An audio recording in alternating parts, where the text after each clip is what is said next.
Structure তৈরি করার সংস্কার অবশ্যই লাগবে, কিন্তু সেই সংস্কারটার যে পেছনে যে শক্তিটা লাগবে সেটা হচ্ছে একটা নির্বাচিত পার্লামেন্ট, নির্বাচিত সরকার।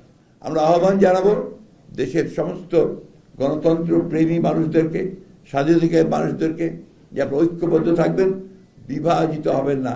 আর আমি জানি না, কিছু মানুষ একেবারে যেন ডেসপারেট হয়ে গেছে যে তার দেশকে ভাগ করবে, আবার জনগণকে বিভক্ত করবে। এখন বিভিন্ন রকম কথা বলছে, বিভিন্ন রকম আপনার উস্কানি দিচ্ছে, উস্কানিমূলক কথা হচ্ছে। আপনারা দয়া করে এগুলোর মধ্যে যাবেন না। আমি চাই যে যদি কোনো এরকম অপরাধ, যেমন আমরা যেটাকে বলি ফৌজদারি অপরাধ, রাষ্ট্রদ্রোহী অপরাধ, অথবা স্কুল কলেজ ইউনিভার্সিটি বহিষ্কৃত হয়েছিল, অথবা এমন কোন ধরনের হিডেন অপরাধ সে করেছে যেটা সামনে আসছে, এরা ছাড়া বাকি আমি মনে করি এদের নিয়োগ প্রাপ্তিতে শুধু একটা প্রক্রিয়ার ব্যাপার, দে উইল গেট ইট।